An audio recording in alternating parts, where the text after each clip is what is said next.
السلام عليكم ورحمة الله وبركاته.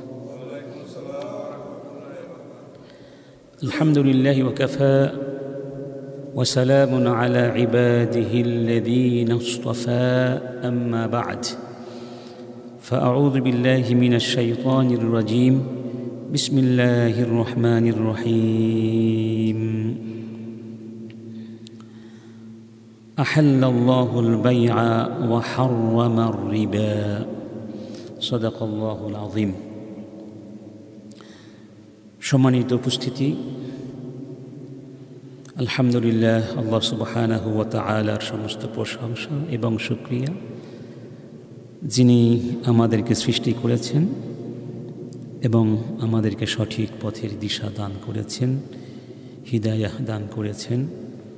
সেই মহান স্রষ্টার সমীপে শুকরিয়া আদায় করে একসাথে সবাই মন খুলে বলছি আলহামদুলিল্লাহ। আমরা বিগত 4টি জুমআ ধরে যে বিষয়টি নিয়ে আলোচনা করে আসছিলাম, সে বিষয়টি হচ্ছে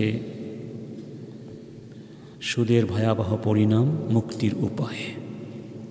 আজকে পঞ্চম এবং শেষ পর্ব, ইনশাআল্লাহ, যদি সম্ভব হয়। আজকে আমরা 4টি পয়েন্ট আলোচনা করতে চাচ্ছি। একটি হচ্ছে সুদী কারবারিদের বিভ্রান্তি এবং তার জবাব।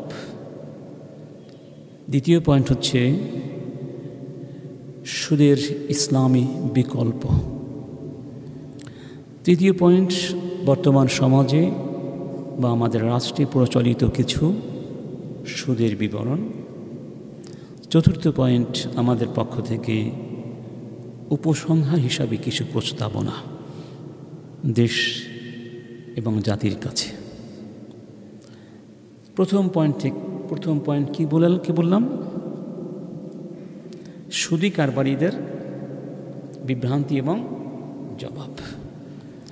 সুদী কারবারিরা কিছু বিভ্রান্তি সৃষ্টি করে সুদী কারবারকে বৈধতা দেওয়ার চেষ্টা করে থাকে, জাস্টিফাই করার অপচেষ্টা বা ব্যর্থ চেষ্টা করে থাকে। যেমনটি করেছিল কারা?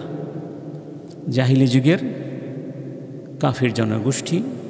এবং তাদের দাবি আর আজকের সুদী কারবারিদের দাবির মধ্যে আসলে কোনো মৌলিক পার্থক্য নেই। তারা যেভাবে বলেছিল যে ব্যবসা আর সুদের মধ্যে আসলে কোনো পার্থক্য নেই, সুদ এটা একটি ব্যবসা। তো তারা যেভাবে সুদকে ক্রয় বিক্রয় বা ব্যবসা বলে প্রমাণ করতে চেয়েছিল, অথবা ক্রয় বিক্রয়কে সুদের মতো প্রমাণ করতে চেয়েছিল, আজকের পৃথিবীর সুদী কারবারিরাও তাই করছে। তারাও বলছে ব্যবসা আর সুদের মধ্যে কোনো মৌলিক পার্থক্য নেই। তো তাদের এই বিভ্রান্তির জবাব কি? এর জবাব হলো যে ব্যবসা তথা ক্রয় বিক্রয় এবং সুদের মধ্যে আকাশ পাতাল কি আছে? পার্থক্য আছে। এই পার্থক্যগুলো আমি আমার এই বইতে মোটামুটিভাবে আলোকপাত করার চেষ্টা করেছিলাম। বইটির নাম মনে আছে তো? ইসলামের দৃষ্টিতে সন্ত্রাস, কারণ এবং প্রতিকার। 1 নম্বর পার্থক্য হচ্ছে ব্যবসার মধ্যে মালের পরস্পর বিনিময় হয়। যেমন এক পক্ষ মাল দেয়, অপর পক্ষ টাকা বা বিনিময় মূল্য দেয়। কিন্তু সুদের ক্ষেত্রে মূলধনের অতিরিক্ত যে অর্থ গ্রহণ ও প্রদান করা হয়, তার কোনো বিনিময় দেয়া হয় না। অর্থাৎ সুদের মধ্যে বিনিময় নেই, আর ক্রয় বিক্রয়ের মধ্যে কি আছে? পারস্পরিক বিনিময় আছে। দ্বিতীয় পার্থক্য হচ্ছে ব্যবসায়ের ক্ষেত্রে ক্রেতা বিক্রেতা উভয়েরই কল্যাণ বা লাভ আছে, আবার লোকসানের ঝুঁকিও উভয়কেই বহন করতে হয়। কিন্তু সুদের ক্ষেত্রে ঋণদাতার লোকসানের ঝুঁকি বহন করতে হয় না, তার লাভ নিশ্চিত ও নির্ধারিত, তার কোনো লোকসান নেই। কিন্তু ঋণ গ্রহীতার লাভ অনিশ্চিত ও অনির্ধারিত, লাভের তুলনায় লোকসানের ঝুঁকি তাকে বেশি বহন করতে হয়। কথা স্পষ্ট। 3 নম্বর, তৃতীয় পার্থক্য হচ্ছে ব্যবসায়ের ক্ষেত্রে বিক্রিত মালের বিপরীতে ক্রেতার নিকট থেকে যত মুনাফাই অর্জন করুক না কেন একবারের বেশি তা অর্জন করতে পারে না। পক্ষান্তরে সুদের ক্ষেত্রে ঋণদাতা একাধিকবার সুদ আদায় করতে পারে। সময় অতিক্রান্ত হওয়ার পর সাথে সাথেই সুদের পরিমাণ বেড়ে যেতে থাকে।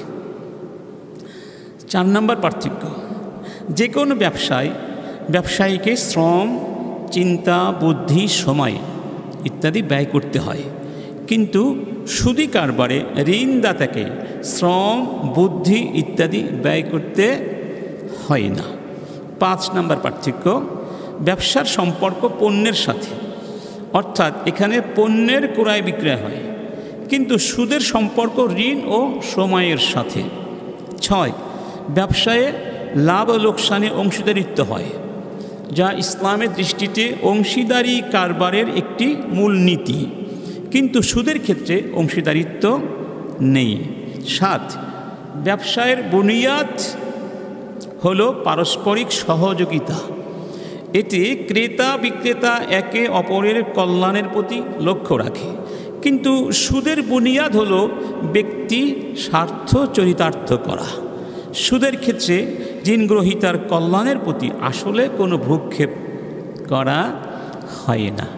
এখানে মোটামুটি আমরা এই 7টি পার্থক্য উল্লেখ করেছি। এই 7টি পার্থক্যের বাহিরে আরও কি আছে, অনেক মৌলিক পার্থক্য উদ্ঘাটন করা যেতে পারে। আচ্ছা, সুদী কারবারিদের আরেকটি যুক্তি হলো যে আমি যখন কাউকে নির্দিষ্ট সময়ের জন্য ঋণ দেই, তো এই সময়ের কি কোনো দাম নেই? 1 বছর হোক, 5 বছর হোক, সময়ের মূল্য আছে না? আমি সময়ের মূল্য হিসাবে অতিরিক্ত কিছু আদায় করার শর্ততে করতেই পারি। এই যুক্তিটিও গ্রহণযোগ্য নয়, কারণ আমরা কথা বলছি ঋণ নিয়ে। কারণ ঋণ দিয়ে অতিরিক্ত আদায় করা হচ্ছে কি সুদ, আর ঋণটা হচ্ছে সম্পূর্ণ, এটা কি বলা হয় আকদু এহসান। আকদু এহসান এমন একটা চুক্তি, যেই চুক্তির ভিত্তি হচ্ছে পারস্পরিক এহসান করা, অন্যের প্রতি এহসান করা, ভালো আচরণ করা, উপকার করা। অতএব আপনি এহসান করে আবার সময়ের মূল্য হিসাবে কিছু অর্থ বৃদ্ধি করার শর্ত আরোপ করতে পারেন না। এটি ক্রয় বিক্রয় নয়। ক্রয় বিক্রয় হচ্ছে আকদু মুআওয়াদা, দুই পক্ষের এখানে কি আছে, বিনিময় হয়, দুই পক্ষের মধ্যে বিনিময় হয়।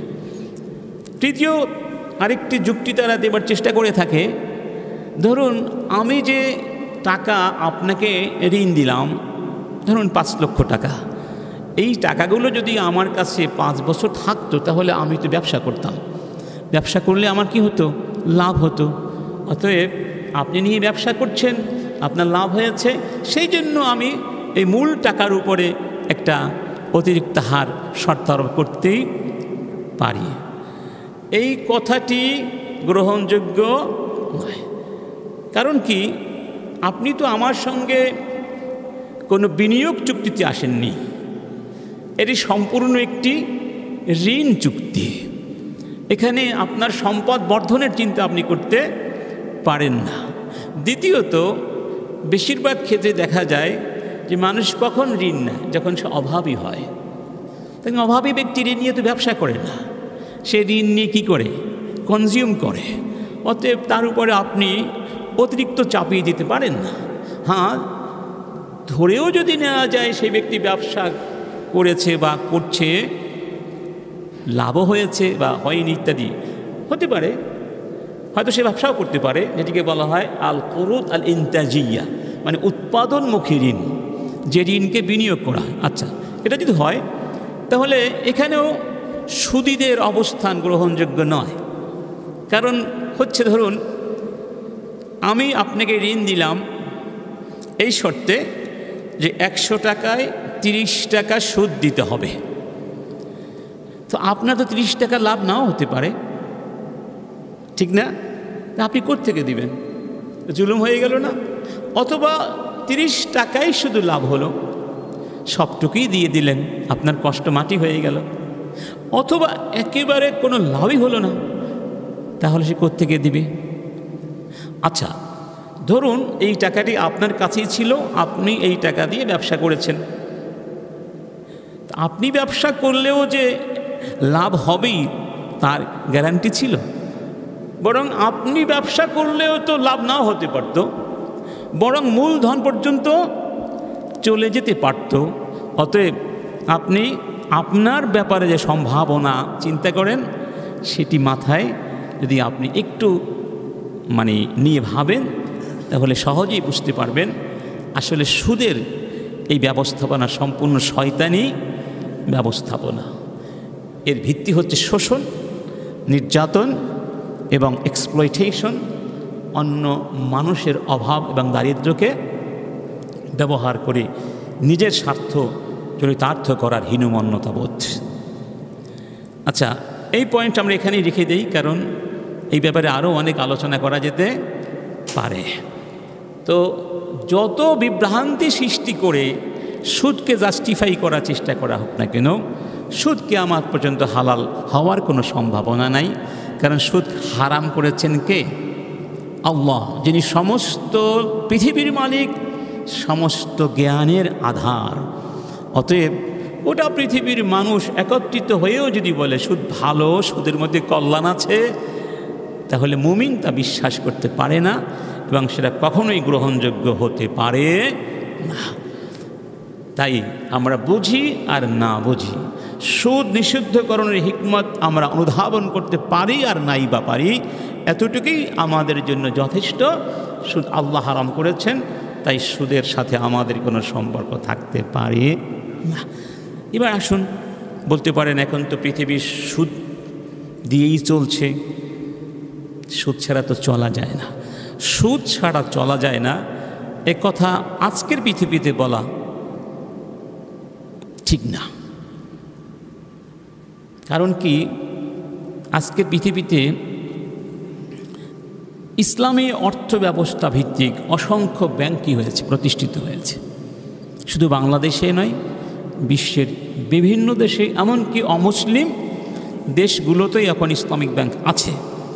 কারণ তারা বুঝতে পেরেছে যে সুদের মধ্যে আসলে মানবতার কোনো কল্যাণ নেই, সুদের মধ্যে প্রকৃত কোনো বর্ধন নেই এবং সমৃদ্ধি প্রবৃদ্ধি নেই। এগুলো সম্পূর্ণ মরীচিকা এবং ধোঁকা, মরীচিকা এবং ধোঁকা ছাড়া কিছুই নয়। যেখানে ইসলাম আমাদেরকে সুদের বিকল্প দিয়েছে, সুবহানাল্লাহ, বিকল্প দিয়েছে, এই বিকল্পগুলো যদি আমরা গ্রহণ করি তাহলে সুদের চিন্তাও আমাদের করতে হবে না। যেহেতু আমরা ইসলাম থেকে সরে গিয়েছি, তাই শয়তান আমাদের মাথায় এসে এখন কাঁঠাল ভেঙে খাওয়ার সুযোগ পেয়েছে।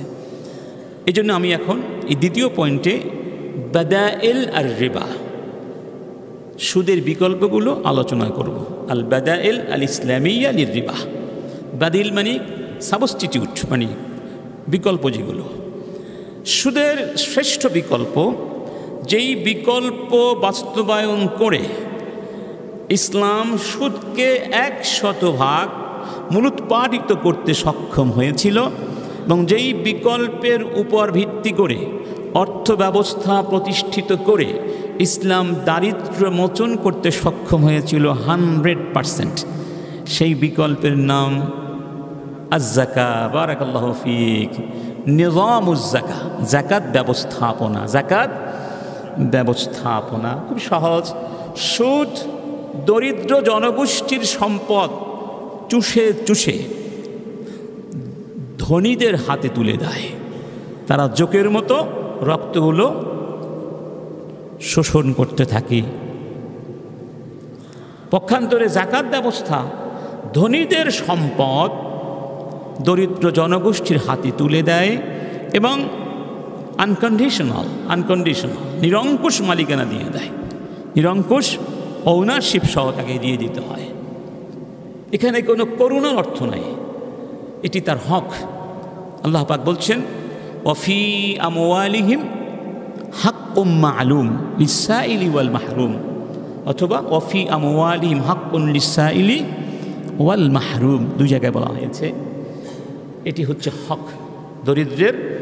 এই হক আদায় না করে যদি ধনী লোকেরা তাদের সম্পদে তাসাররুফ করে, সম্পদ ব্যবহার করে, তাহলে যেই পরিমাণ সম্পদে জাকাত ফরজ হয়েছিল ওই পরিমাণ সম্পদে তাদের কোনো প্রকার ক্রয় বিক্রয় কিংবা আর্থিক কোনো প্রকার ট্রানজ্যাকশন কার্যকর হবে না, আল্লাহর কাছে হবে না। কারণ তারা অনধিকার চর্চা করছে, সম্পদের মালিক সে না, সেই সম্পদ সে ক্রয় করছে, সেই সম্পদ সে মানে বিভিন্নভাবে ইউজ করছে, এটা হতে পারে না। রব্বুল আলামিন বলছেন ইন্নামাস সাদাকাতু লিল ফুকারাই ওয়াল মাসাকিন, ইন্নামাস সাদাকাতু লিল ফুকারাই ওয়াল মাসাকিন ওয়াল আমিলিনা আলাইহা ওয়াল মুআল্লাফাতি কুলুবুহুম ওয়া ফির রিকাবি ওয়াল গারিমিনা ওয়া ফি সাবিলিল্লাহি ওয়া বিনিস সাবিল। এখানে 8টি খাত উল্লেখ করা হয়েছে। এই খাতগুলোকে 2 ভাগে ভাগ করা হয়েছে। এক ভাগকে বলা হয়েছে লাম দিয়ে, আর এক ভাগকে বলা হয়েছে ফি দিয়ে। লাম মানে লিতামলিক, লাম মানে কি? তামলিক, মালিক বানানো। এই খাতের মধ্যে, এই পর্যায়ের মধ্যে রয়েছে আল ফুকারা ওয়াল মাসাকিন, দরিদ্র নিঃস্ব জনগোষ্ঠী।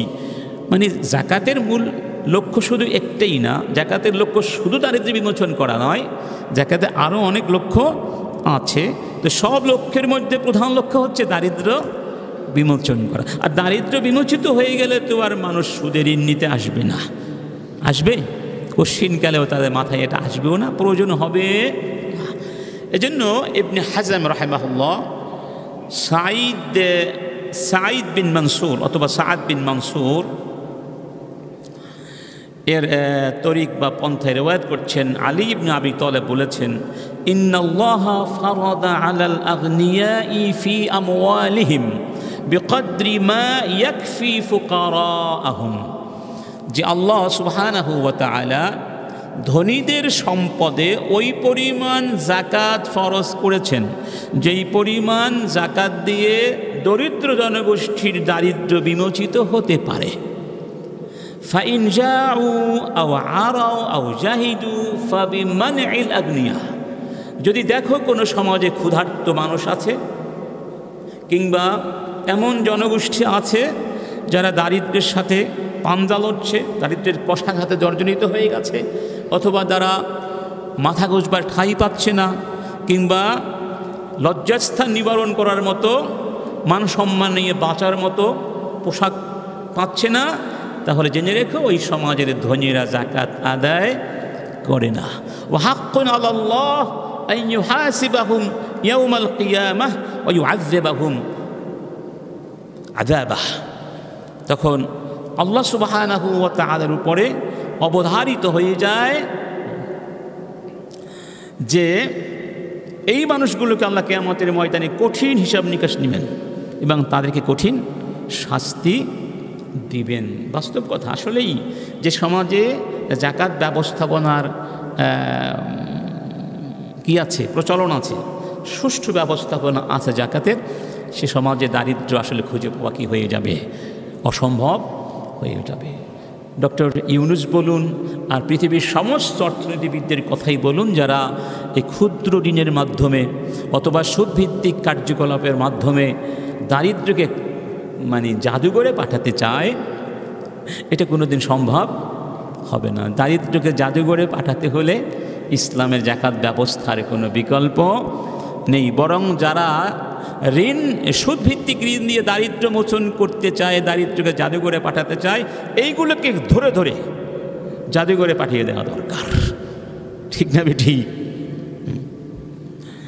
আরেকটি বিকল্প হচ্ছে, যে সময় যেহেতু কম আমরা তাই সংক্ষিপ্ত করতে বাধ্য হচ্ছি। দ্বিতীয় বিকল্প হচ্ছে তাকদিমু আল কারদিল হাসান, কর্জে হাসানা, কর্জে হাসানা। এটি হচ্ছে একটা বিশাল বিশাল বিশাল প্রতিষ্ঠান আমাদের মুসলিম উম্মার জন্যে, যা আমরা আজকে ভুলে যেতে বসেছি। ভুলে যেতে, কারণ সুদভিত্তিক অর্থ ব্যবস্থা আসার কারণে এখন ধনীদের মধ্যে একটা বদ্ধমূল ধারণাই সৃষ্টি হয়ে গেছে যে গরিবদেরকে শোষণ করা মনে হয় বৈধ এবং গরিবদের সম্পত্তি লুণ্ঠন করা এটা আমাদের অধিকার। এটা অধিকারের মানসিকতা সৃষ্টি হয়ে গেছে। অথচ আল্লাহ সুবহানাহু ওয়া তাআলা কর্জে হাসানার ব্যবস্থা করে দিয়েছিলেন। কর্জে হাসানা নিয়ে একটি কথা বলা দরকার। কারণ কর্য যেভাবে আমরা দিতে চাই না, আবার যারা কর্য গ্রহণ করেন তারাও কিন্তু সঠিকভাবে কর্য আদায় করতেও চান না। এখানে দুই পক্ষের জন্যই কিছু কথা বলা দরকার। প্রথমত, কর্জে হাসানার যে মাহাত্ম্যগুলো আছে ইসলামের দৃষ্টিতে, সেগুলো একটু টাচ করা দরকার। কানা সুলাইমান ইবনু উযুনান ইউকরিদু আলকামা আলফা দিরহাম ইলা আতাইহ। সুলাইমান বিন উযুনান নামে এক ব্যক্তি আলকামা নামে এক ব্যক্তিকে 1000 দিনার ধার দিয়েছিলেন, এই শর্তে যে আলকামা যখন তার বেতন পাবে, রাষ্ট্রীয় কোষাগার থেকে যে বেতন দেওয়া হতো না, বা যে দেওয়া হতো ভাতা, তাকে বলা হতো আতা। ওই ভাতাটা পাওয়া পর্যন্ত সে অপেক্ষা করবে, ভাতাটা পেলে আলকামা ঋণটা শোধ করে দেবেন। ফালাম্মা খারাজা আতাউহু তাকাদাহু মিনহু ওয়াশতাদ্দা আলাইহি। যখন আলকামা তার ভাতা পেয়ে গেলেন, তখন ঋণদাতা অর্থাৎ সুলাইমান এসে বললেন, আমার ঋণ শোধ করে দাও, এবং একটু কড়াকড়িও করলেন। আলকামা ঋণটা শোধ করে দিলেন, তবে তার মনে একটু কী লাগলো, একটু কষ্টের মতো লাগলো, বা মনে হচ্ছিল তিনি একটু রাগ করেই ফেরত দিয়েছেন। ফামাকাথা আশহুরান, কয়েক মাস চলে গেল। সুম্মা আতাহু, আলকামা আবার গেলেন কার কাছে? সুলাইমানের কাছে গিয়ে বললেন, আকরিদনি আলফা দিরহাম ইলা আতাই, আমাকে আবারও 1000 দিনার ধার দিবে, আমি ভাতাটা পেলে, বেতন পেলে তোমাকে ফেরত দিয়ে দিব। তখন সুলাইমান বললেন, না, অবশ্যই দিব, ওয়া কারামাতান, মানে সম্মানের সাথেই তোমাকে দেওয়া হবে। ইয়া উম্মা উতবাহ হালুম্মি তিলকাল খারিতাল মাখতুমা আল্লাতী ইনদাকি। তিনি তার ওয়াইফকে বললেন যে, উতবার মা, তোমার কাছে আমি একটা জিনিস দিয়েছিলাম না, এটাকে বলেছেন খারিতা মাখতুমা। এটা ধরেন কাগজে প্রাচানো হতে পারে, এটা তিনি একেবারে মাখতুম করে রেখেছিলেন, ছিল মোহর মেরে মজবুত করে আটকে রেখেছিলেন। মাঝে মধ্যে আমরা কাপড়ে পেঁচিয়ে, কাগজে পেঁচিয়ে টাকা রাখি না, রেখে দেই, আমাকে সেই আমার টাকার বান্ডিলটা দাও, বা সেই জিনিসটা আমাকে দাও। নাম করেছেন আল খরিতা আল মাখতুমা। তিনি সেটি ফাজাআত বিহা নিয়ে আসলেন। তারপরে বললেন, সুলাইমান বললেন কাকে? আলকামাকে, আমা ওয়াল্লাহি ইন্নাহা লাদারাহিমুকা আল্লাতী কাদাইতানি, এখানে 1000 দিনার আছে, তুমি যে আমাকে 1000 দিনার শোধ করেছিলে, সেই টাকাটাই, তোমার সেই টাকাটাই আমি এভাবে যত্ন করে রেখে দিয়েছি, নাও। মা হাররাতু মিনহা দিরহামান ওয়াহিদা, আমি এখান থেকে 1 দিরহামও এদিক সেদিক করিনি, ভাঙিনি বা স্থানান্তর করিনি। ক্বালা ফালিল্লাহি আবুক মা হামালাকা আলা মা ফাআলত। তখন আলকামা আশ্চর্য হয়ে গেলেন, বললেন, এই কাজটি তুমি কেন করলে? আমার থেকে ঋণ পরিশোধ করে ঋণ নিয়ে গেলে, আবার নিয়ে তুইভাবে রেখে দিলে, ভাঙলে না, ব্যবহার করলে না, ও সেই টাকাটাই আমাকে দিলে। তখন তিনি বললেন, ক্বালা মা সামি'তুহু মিনক, কেন করেছি শোনো, আমি তোমার কাছে, তোমার মুখে একটা জিনিস শুনেছিলাম। তখন আলকামা বললেন, মা সামি'তা মিন্নি, আমার মুখে তুমি কি শুনেছিলে, আমি কি বলেছিলাম তোমাকে? তিনি বললেন, সামি'তুকা তাযকুরু আন ইবনি মাসউদ রাদিয়াল্লাহু আনহু, আমি আপনাকে বা তোমাকে বলতে শুনেছি যে তুমি ইবনে মাসউদ থেকে রিওয়ায়াত করছো। তিনি বলছেন, আন্নান নাবিয়্য সাল্লাল্লাহু আলাইহি ওয়াসাল্লাম ক্বাল, রাসূল করিম সাল্লাল্লাহু আলাইহি ওয়াসাল্লাম বলেছেন, মা মিন মুসলিমিন ইউকরিদু মুসলিমান কারদান মাররাতাইন ইল্লা কানা কা সাদাকাতি মাররাহ। রাসূল করিম বলেছেন, কোন মুসলিম যদি অন্য মুসলিমকে 2 বার কর্জ দেয়, তাহলে 1 বার সাদাকার সওয়াব দেওয়া হয়। সুবহানাল্লাহ। আমি সেই জন্য টাকাটা এভাবে রেখে দিয়েছিলাম, এটা দিয়ে আমি সাদাকা দেব, মানে কর্জ দেব, যাতে করে আমি কি পাই, তুমি আবার যদি আসো তোমাকে দেব, আমি 1 বার কর্জের সাদাকার সওয়াব পেয়ে যাব। সুবহানাল্লাহ। আল্লাহ পাক বলছেন, ইন তুকরিদুল্লাহ কারদান হাসানান ইউদাইফু লাকুম ওয়া ইয়াগফির লাকুম আল্লাহু শাকুরুন হালিম।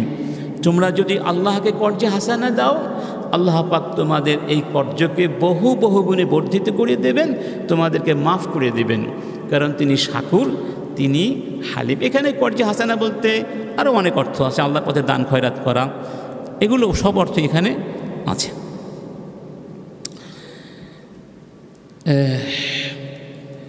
যারা আমরা কর্জ নেই, যারা কর্জ গ্রহণ করি, তাদের মনে রাখা দরকার, কর্জকে আরবিতে বলা হয় আল করদ অথবা দাইন, দুটি বলা হয়। দাইনটা কি? লুজুম হাক্কিন ফি জিম্মা, নিজের জিম্মায় কারো হককে অবধারিত করে নেওয়া। মানে কর্জটা হচ্ছে একটা জিম্মাদারি, একটা আমানত, এটাকে আপনি ফেরত দিতে হবে। এমন একটা জিম্মাদারি, আপনার জিম্মায় এমন একটা হককে আপনি অবধারিত করে নিয়েছেন যে হকটিকে তার প্রাপকের কাছে পৌঁছিয়ে দিতে হবে। এটা হলো আদ-দাইন। এটা খুবই ভয়ানক একটা বিষয়, কর্জ গ্রহণ করাটা খুবই ভয়ানক একটা বিষয়। রাসূল করিম সাল্লাল্লাহু আলাইহি ওয়াসাল্লাম দোয়া করতেন, আল্লাহুম্মা ইন্নী আউযু বিকা মিনাল মাআসামি ওয়াল মাগরাম, অর্থাৎ আল্লাহ আমি তোমার কাছে আশ্রয় চাই তোমার নাফরমানি থেকে এবং কর্জ থেকে, ঋণ থেকে। ফাকাল লাহু কাইল মা আকসারা মা তাস্তাঈযু মিনাল মাগরাম, একজন ব্যক্তি বললেন, ইয়া রাসূলুল্লাহ, আপনি ঋণ থেকে এত বেশি আশ্রয় প্রার্থনা করছেন কেন? তখন নবীজি বলেছিলেন, ইন্নার রাজুলা ইযা গারিমা হাদ্দাসা ফাকাযিবা ওয়া ওয়া'আদা ফাআখলাফা, কোনো ব্যক্তি যখন ঋণগ্রস্ত হয়ে যায় এবং সে যখন কথা বলে সে মিথ্যে কথা বলে, যখন ওয়াদা করে সে লঙ্ঘন করে। মানে ঋণ এমন একটা বিষয় যে ঋণ মানুষকে নাফরমান বানিয়ে দিতে পারে, ফাসিক বানিয়ে দিতে পারে। এই জন্য আমি ঋণ থেকে আল্লাহর কাছে বারবার আশ্রয় প্রার্থনা করি।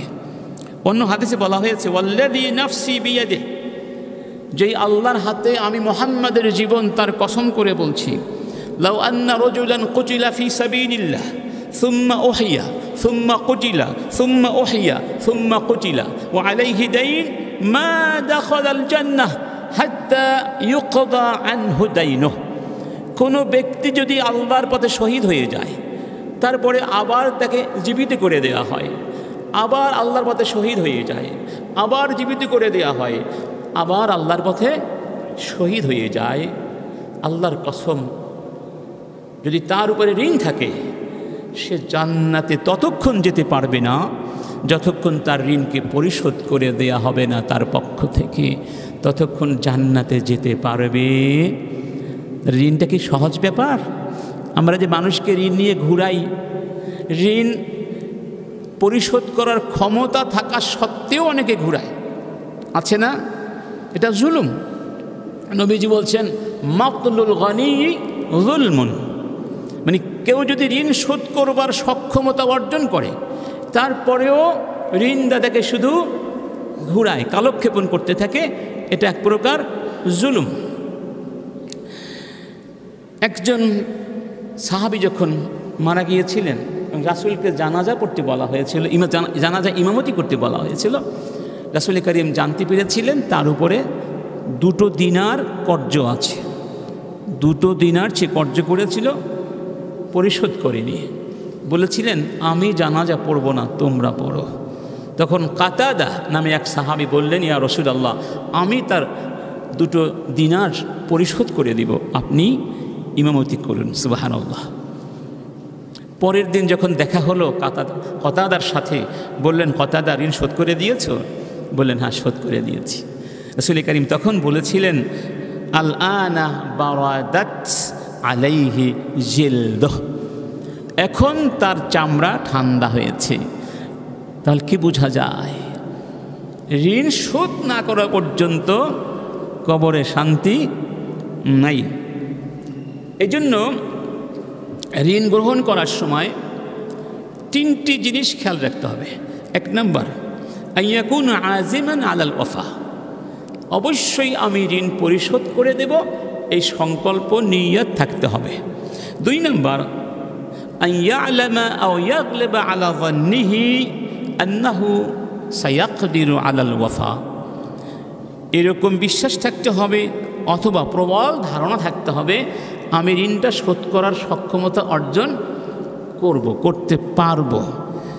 3 নম্বর শর্ত আইয়াকুনা দাইনু ফি আমরিন মাশরুইন, হালাল পন্থায় হালাল কাজে ঋণ হবে, হারাম কাজ করার জন্য নয়।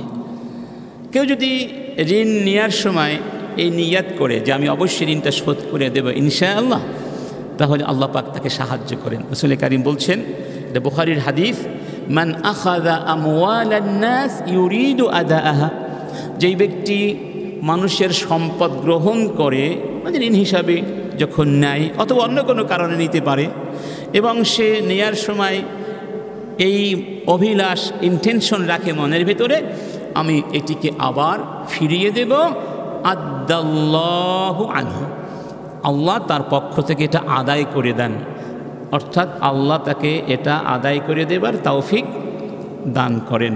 ওয়ামান আখাযাহা ইউরিদু ইতলাফাহা আতলাফাহুল্লাহ, আর যেই ব্যক্তি ঋণ নেওয়ার সময় মনে মনে চিন্তা করে এটি কি আমি আর দেব, বা কারোর কাছ থেকে কিছু জামা কাপড় অনেক সময় মানুষ ধার নেয় না, যে আমি একটু শ্বশুরবাড়ি যাব, তুমি তোমার সুটটা একটু দাও, আর মনে মনে ভাবে আর কি দেব, এরকম হয় না, এটিকে বলা হয় ইআরাহ। রাসূল কারীম বলেছেন আতলাফাহুল্লাহ, যেহেতু তার মনের ইচ্ছা ছিল খারাপ, সে দেবে না, এটা সে ধ্বংস করে দিবে, নষ্ট করে দিবে, আল্লাহ পাক তাকে নষ্ট করে দিবেন, আল্লাহ পাক তাকে ধ্বংস করে দিবেন। অতএব আমাদের তো কোনো অসুবিধা নেই, যখন আমরা ঋণ গ্রহণ করব নিয়াত করব আল্লাহ অবশ্যই আমি ইনশাআল্লাহ পরিশোধ করে দেব, এবং যথা সময় ঋণ নেওয়ার সময় একটা আজাল অর্থাৎ সময় দেয়া দরকার, যে আমি 1 মাস পরে দেব বা 3 দিন পরে দেব। যদি ওই সময় দিতে না পারেন এসে বলবেন ভাই আমি পারছি না, আমাকে একটু সময় বাড়িয়ে দাও। কিন্তু দুঃখজনক হলো আমরা বেশিরভাগ মুসলমান, আমরা বেশিরভাগ মানুষ আর যোগাযোগ করি না, এটা কোনো কথা? তখন ঋণদাতা মনে মনে কষ্ট পায়, না এই লোককে আর কখনো ঋণ দেওয়া যাবে না, কোনোভাবে এটা আদায় করলে আর জীবনে ঋণ দেওয়া যাবে না।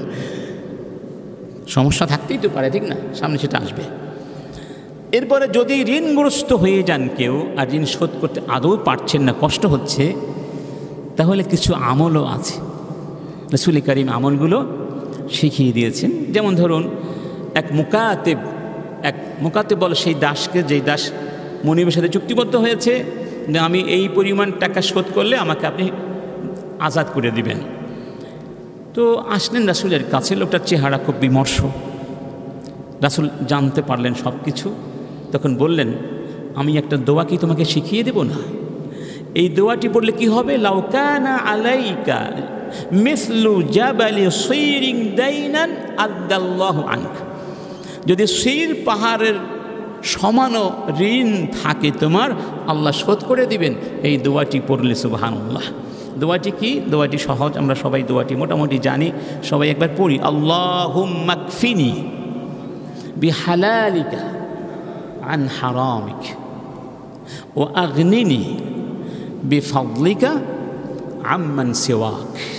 এই দোয়াটা যদি বারবার কেউ পড়ে ইখলাসের সাথে, আল্লাহ কবুল করতে পারেন, কবুল করলে তার ঋণ আল্লাহ শোধ করার ব্যবস্থা করে দিবেন ইনশাআল্লাহ। আবু উমামা এক সাহাবী ছিলেন।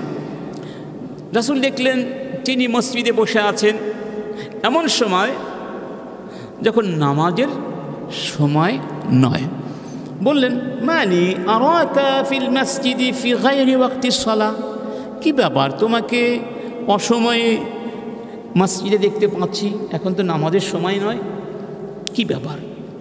তখন আবু উমামা বললেন হুমুমুন লাজিমাতনি ওয়া দুয়ুনুন ইয়া রাসূলুল্লাহ, রাসূল মনটা খুব খারাপ, খুব দুশ্চিন্তাগ্রস্ত, ঋণগ্রস্ত হয়ে পড়েছি, দিতে পারছি না, তাই মসজিদে এসে বসে আছি।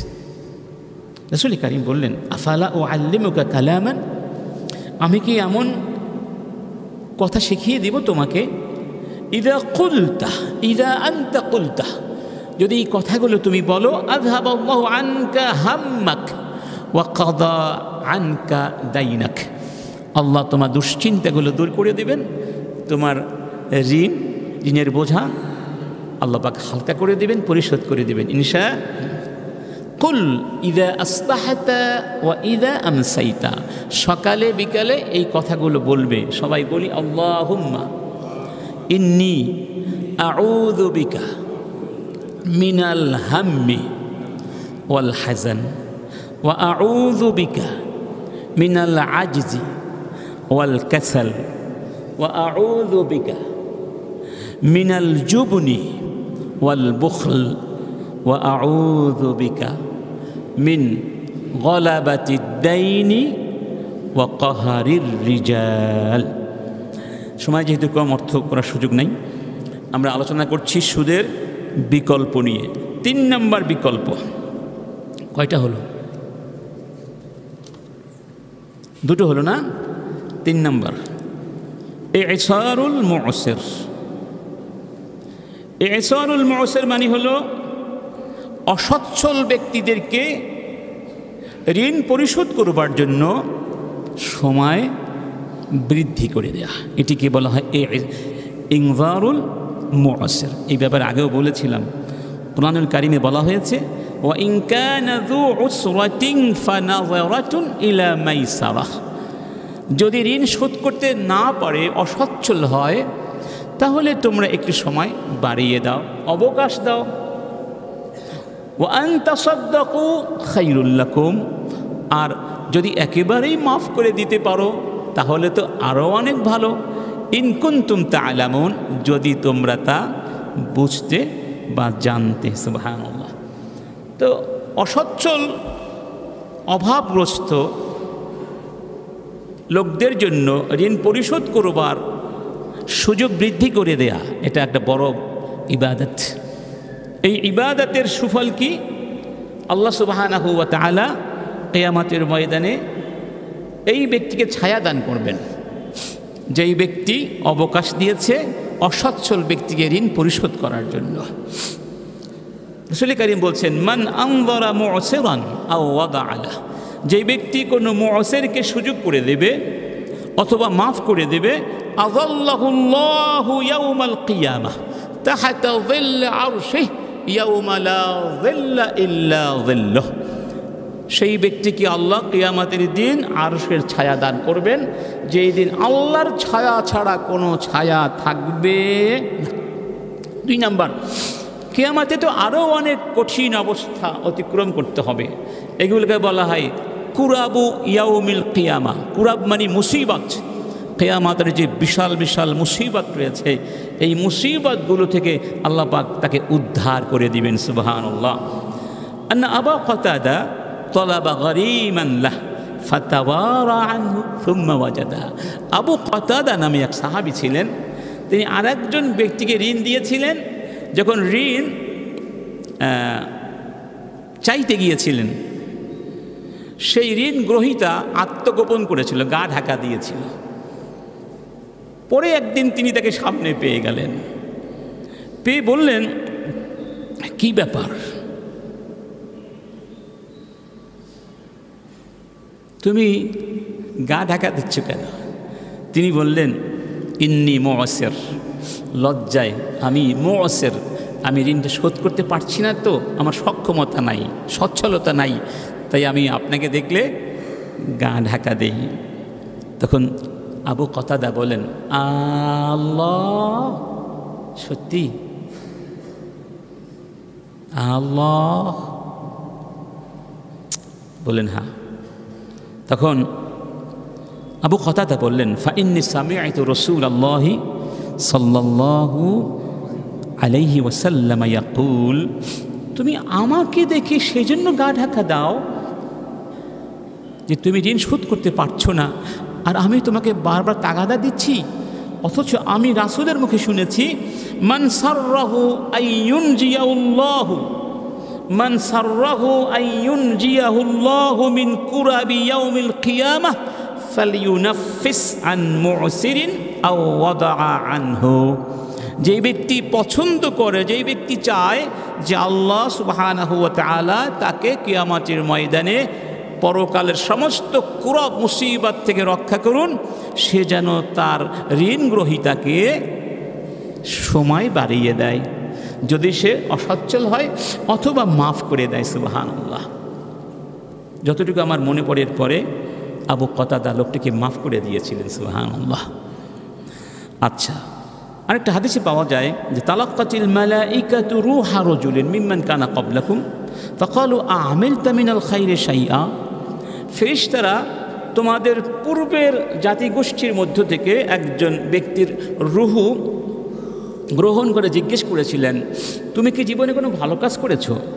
তখন সে বলল, কুনতু আমুরু ফিতিয়ানি আন ইউনযিরু আও ইয়াতাজাওয়াজু আনিল মু'সির। আমি যখন দুনিয়ায় ছিলাম, আমি ব্যবসা বাণিজ্য করতাম বা টাকা পয়সার লেনদেন করতাম অনেকের সাথে। তো আমি আমার লোকদেরকে বলে দিতাম, তোমরা বাড়াবাড়ি করবে না। যদি দেখো কোনো ঋণ গ্রহীতা বা যাদের কাছে আমরা টাকা পয়সা পাই অসচ্ছল, তাদেরকে মাফ করে দিও অথবা সময় বাড়িয়ে দিও। এই কাজটা আমি করতাম। ফাকাদ আল্লাহ, তখন আল্লাহ পাক বললেন ফাতাজাওয়াজু আনহু, ওকে মাফ করে দাও, ওকে ছেড়ে দাও। এটা তো আমি বেশি হকদার, যে আমার বান্দাদেরকে সে সুযোগ করে দিয়েছিল, মাফ করে দিয়েছিল, আমি ওকে কি করে দিলাম? মাফ করে দিলাম। সুবহানাল্লাহ। অন্য হাদিসে বলা হয়েছে, রাহিমাল্লাহু রাজুলান সামহান ইযা বাআ ওয়া ইযা ইশতারা ওয়া ইযা ইক্তাদা। 3 জন ব্যক্তিকে আল্লাহ রহম করেন। রাহিমাল্লাহু, অথবা ওই ব্যক্তিকে আল্লাহ রহম করেন, রাজুলান সামহান, যেই ব্যক্তির মনটা অনেক বড়, প্রশস্ত, উদার, সংকীর্ণতা নেই। কখন? ইজা বা, যখন সে ক্রয় করে, ওয়া ইযা ইশতারা, যখন সে বিক্রয় করে, যখন সে ক্রয় করে, যখন সে তার পাওনার তাগাজা দেয়। তার মানে হলো, ক্রয় করার সময়ও সে বাড়াবাড়ি করে না, কড়াকড়ি করে না।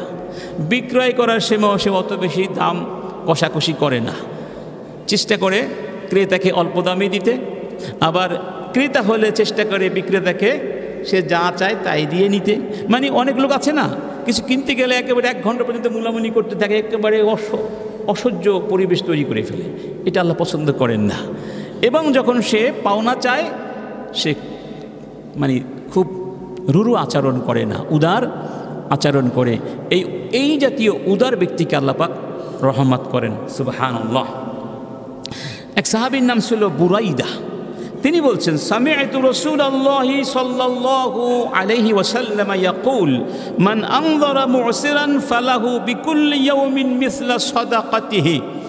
আমি রাসূলকে বলতে শুনেছিলাম, রাসূল বলছেন যে ব্যক্তি তার গরিম, মানে যার কাছে সে টাকা পাবে, তার গরিমকে সুযোগ করে দেয়, অবকাশ নাই, আল্লাহ পাক তাকে প্রত্যেক দিনের বিনিময়ে একটা সাদাকার সওয়াব দিয়ে দেন। সুবহানাল্লাহ। মানে যতদিন যাবে আপনি যেই পরিমাণ ঋণ দিয়েছেন, প্রতিদিন একটি করে সাদাকা হয়ে যাবে। সুবহানাল্লাহ। এরপরে আবার শুনলাম রাসূল আবার বলছেন, মান আনযারা মু'সিরান, যেই ব্যক্তি অসচ্ছলকে সুযোগ করে দেবে, অবকাশ দিবে, ফালাহু বিকুল্লি ইয়াউমিন মিসলাইহি সাদাকা, সে প্রত্যেক দিন দ্বিগুণ পরিমাণ সাদাকা পাবে। সুবহানাল্লাহ। ধরুন আপনাকে আমি 1 লক্ষ টাকা ঋণ দিলাম, 1 বছরের জন্য শোধ করতে পারলেন না, আমি সুযোগ করে দিলাম। তো সেখানে একবার বলা হয়েছে কি 1 গুণ সাদাকা হবে প্রতিদিন, এরপরে বললেন দ্বিগুণ সাদাকা হয়ে যাবে। আমি জিজ্ঞেস করলাম, ইয়া রাসূলুল্লাহ, একবার বললেন 1 গুণ, এরপরে আবার বললেন দ্বিগুণ হয়ে যাবে। তখন রাসূল কারীম ব্যাখ্যা করলেন, বললেন বিকুল্লি ইয়ামিন সাদাকা ক্বাবলা আন ইয়াহিল্লাদ দাইন, মানে ঋণ পরিশোধ করার সময় না আসা পর্যন্ত সুযোগ দেয় না, তখন হবে 1 গুণ। ফাইদা হাল্লাদ দাইন, যখন ঋণ শোধ করার সময় এসে যাবে, ফাআনযারাহু, এরপরে তাকে সুযোগ বাড়িয়ে দিয়েছে, ফালাহু বিকুল্লি ইয়াউমিন মিসলাইহি সাদাকা, তাহলে দ্বিগুণ সাদাকার সওয়াব পাবে প্রত্যেক দিন। সুবহানাল্লাহ, সুবহানাল্লাহ। তাহলে বোঝা গেল, যদি ঋণ গ্রহীতারা ঋণদাতাদেরকে একটু সুযোগ করে দেওয়ার চেষ্টা করেন সবাই, আর ঋণদাতারা আর ঋণ গ্রহীতারা ঋণ আদায়ের ব্যাপারে আমরা যেগুলো বললাম সচেষ্ট থাকে, তাহলে আসলে সুদে ঋণ নেওয়ার কোনো সুযোগ আর সমাজে থাকবে না। ঋণ দেওয়ার ক্ষেত্রেও যেমন আন্তরিক হতে হবে, ঋণ নেওয়ার ক্ষেত্রে, ঋণ পরিশোধ করার ক্ষেত্রে কি হতে হবে? আন্তরিক হতে হবে। আচ্ছা, 4 নম্বর বিকল্প, আমরা আজকে সুদের বিকল্পগুলো আলোচনা করছি। 4 নম্বর কি? আদ-দামানুল ইজতিমাঈ ওয়াত তাকাফুল আল ইজতিমাঈ, সামাজিক নিরাপত্তা।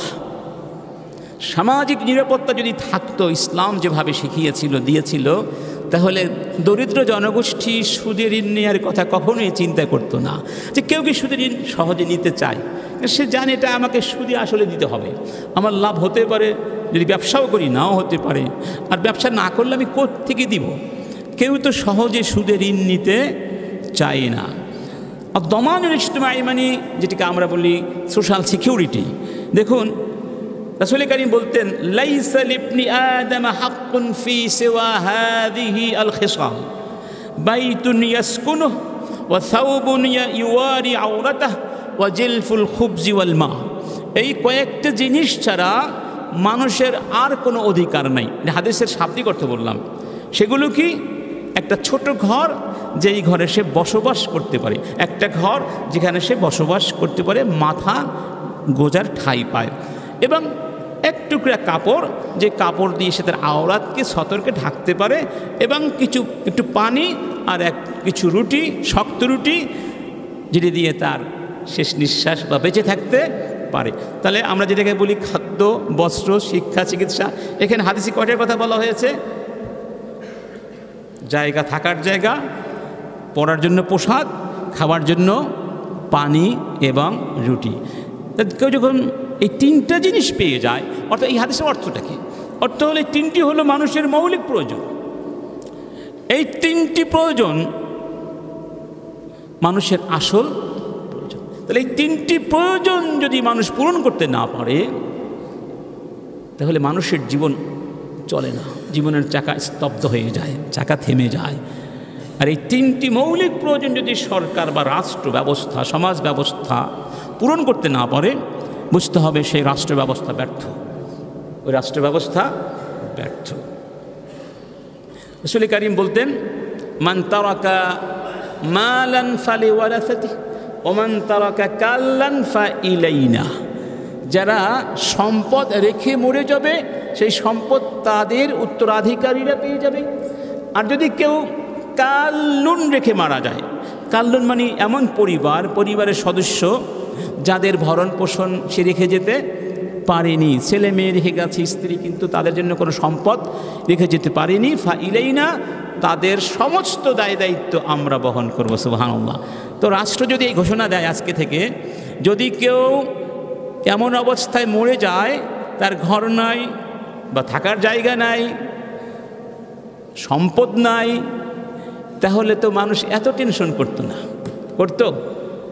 রাষ্ট্র বলতো, আমরা তাকে থাকার জায়গা দেব, সবাইকে দেব নিশ্চিত, কোনো সন্দেহ, এখানে দলীয় কোনো পরিচয় প্রয়োজন নাই। এখানে বড় প্রয়োজন আপনি দেশের একজন নাগরিক, প্রত্যেকেই এই মৌলিক অধিকার তার জন্য নিশ্চয়তা দিতে হবেই। ওমর ইবনে খাত্তাব যখন খলিফা ছিলেন, রাস্তা দিয়ে হেঁটে যাচ্ছেন, হঠাৎ করে একজন ভিক্ষুককে দেখতে পেয়েছিলেন। জিজ্ঞেস করলেন, ভাই তুমি কে, কেন ভিক্ষা করছো? ইসলামী রাষ্ট্রে ভিক্ষা করার তো কোনো প্রয়োজন হয় না, মনে আছে বলেছিলাম? তখন সেই ব্যক্তি কি বলেছিল, আমি তো ইহুদি, যৌবনে কাজ করতাম, শ্রম করতাম, রাষ্ট্রকে জিজিয়া ট্যাক্স দিতাম, এখন শ্রম করতে পারি না, তাই আমি বাধ্য হয়ে ভিক্ষার ঝুলি কাঁধে নিয়েছি। তখন তিনি বললেন, যালামনাকা, আমরা তোমাকে জুলুম করেছি, এটা হতে পারে না, তোমার যৌবনকে আমরা ব্যবহার করেছি, আর বার্ধক্যে তোমাকে রাস্তায় ফেলে দিয়েছি, আমাকে মাফ করে দাও। সাথে সাথে তিনি সেই ব্যক্তিকে নিয়ে কোষাধ্যক্ষ, ট্রেজারার, আমিনু বাইতুল মাল বেলালের কাছে গিয়ে বললেন, আজকে থেকে এই রাষ্ট্রে যত মানুষ আছে, মুসলিম অমুসলিম, মানে ইরেসপেক্টিভ দেয়ার রিলিজিয়াস কি পরিচিতি, সবার জন্য, যারা উপার্জন করতে পারে না, সবার জন্যে সম্মানজনক মাসিক ভাতার ব্যবস্থা করে দেয়া হলো। সুবহানাল্লাহ। এরকম গ্যারান্টি থাকলে এত চিন্তা আমাদের থাকতো না, আর এত মানুষ মনে হার্ট ফেল করে মারা যেত না। মানুষ এখন চিন্তাই মরে যায় যে আমার ছেলে মেয়েগুলো পড়াবো কি দিয়ে, লেখাপড়া করাবো কি দিয়ে, বিয়ে শাদী করাবো কি দিয়ে, মেয়েগুলোকে বিয়ে দিব কি দিয়ে। এই চিন্তা করেই তো মানুষ এমনিতেই মরে যাওয়ার কথা, ঠিক না? দেখুন,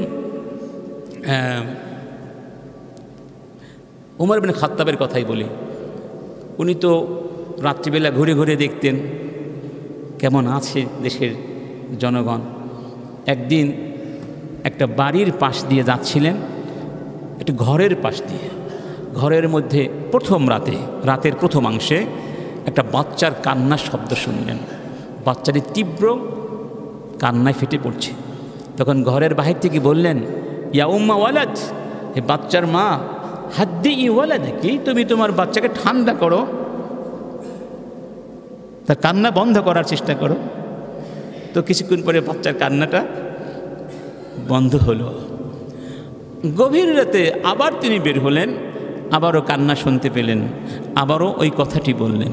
শেষ রাতে আবার বের হলেন, আবারও শিশুর কান্না শুনতে পেলেন, আবারও ওই মহিলাকে ঘরের বাহির থেকে ডেকে ওই কথাটি বললেন। তখন ঘরের ভেতর থেকে মা, ওই বাচ্চাটির মা বলেছিল, হে পথিক, কে তুমি? আজকে সারা রাত তুমি আমাকে ডিস্টার্ব করেছ, কি তোমার পরিচয়? তখন উমর বললেন, তার আগে বলো তোমার বাচ্চা কেন কান্না করছে? তুমি কেমন মা? তোমার বাচ্চা কান্না করছে আর তুমি কি করছো? আরামে ঘুমাচ্ছ? তখন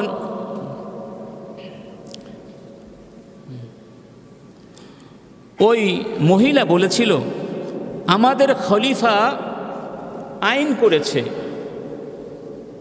যখন থেকে বাচ্চা মায়ের দুধ খাবে না তখন থেকে রাষ্ট্র তার সমস্ত দায় দায়িত্ব নেবে। এটা আমাদের সরকার, খলিফা আইন করেছে। আমার বাচ্চার বয়স এখনো 2 বছর হয় নাই, মানে এখনো আমার বাচ্চা দুধ ছাড়ানোর সময় হয় নাই। আমি জোর করে আমার বাচ্চাকে দুধ ছাড়াতে চাচ্ছি, সেই জন্য বাচ্চা কান্নাকাটি করছে। কেন? তাহলে আমি রাষ্ট্রের সুযোগ সুবিধাটা পাবো। তখন ওমর কেঁদে দিলেন, বললেন, সর্বনাশ হয়ে গেছে, না জানি আমার কারণে কত শিশু তার অধিকার থেকে বঞ্চিত হয়ে গেছে। আজকে থেকে আদেশ করা হলো, জন্ম লাভের সাথে সাথেই বাচ্চার সব দায় দায়িত্ব রাষ্ট্র গ্রহণ করবে। লেখাপড়া সহ এগুলো কি আমাদের সমাজে এখন আছে? এখন তো আমাদের সচিবেরা তাদের বাচ্চাদের জন্য আলাদা প্রতিষ্ঠানও চাচ্ছে। দেখেছেন তারা কোথায় চলে গেছে? ধনী আর গরিবের মানে পার্থক্য, মানে ডিসক্রিমিনেশনের চিন্তাধারা কোথায় চলে গেছে। ইন্না লিল্লাহি ওয়া ইন্না ইলাইহি রাজিউন। 5 নম্বর বিকল্প, এটা অনেকটা কাছাকাছি, আত-তাআউন। এটা তো বললাম রাষ্ট্রের পক্ষ থেকে জনগণের প্রতি নিরাপত্তার বেষ্টনীর কথা। বিষয়টি শুধু রাষ্ট্রের মধ্যে সীমাবদ্ধ নয়, বরং জনগণের পর্যায়েও দায়িত্ব আছে। প্রসিদ্ধ মনীষী ইবনু হাজাম আল আন্দালুসি রাহিমাহুল্লাহ, যিনি একটি মাযহাবের প্রতিষ্ঠাতা, যাকে বলা হয় আয-যাহিরিয়্যাহ, মাযহাবের ইমাম, তার বিশাল কিতাব আল মুহাল্লা বিল আসার। তিনি বলছেন, ওয়া ফারদুন আলাল আগনিয়া মিন আহলি কুল্লি বালাদ আন ইয়াকুমু বিফুকারাইহিম ওয়া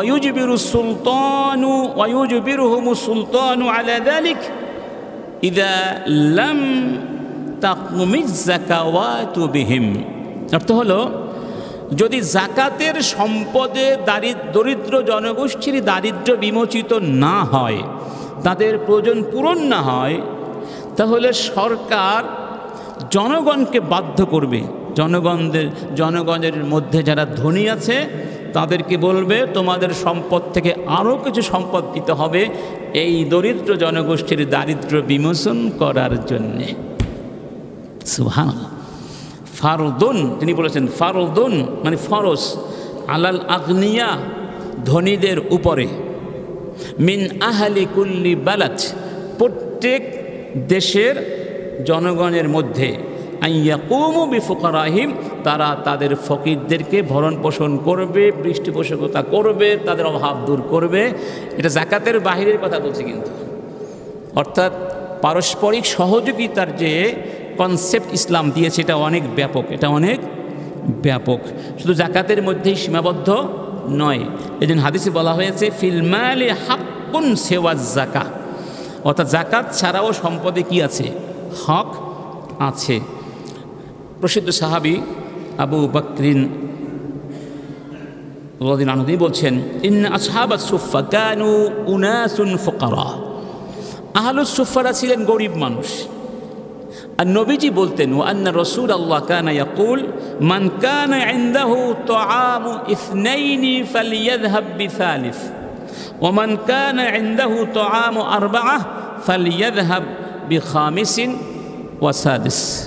রাসূল কারীম বলতেন, যার ঘরে 2 জনের খাবার আছে সে একজনকে নিয়ে যাও, যার ঘরে 4 জনের খাবার আছে সে 2 জন নিয়ে যাও, কারণ 4 জনের খাবারে 6 জনের হয়, 2 জনের খাবারে 3 জনের হয়।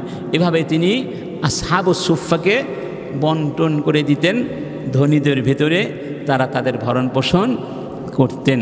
আচ্ছা বলুন, এই ধরুন একজন ব্যক্তি তার মেয়েকে বিয়ে দিতে পারছেন না, এই এলাকায় ধরুন যে ধনী আছেন তারা যে সবাই মিলে চিন্তা করেন, না আমরা সবাই মিলে তার মেয়েটাকে বিয়ের ব্যবস্থা করে দিলাম, এটা কি অসম্ভব ব্যাপার?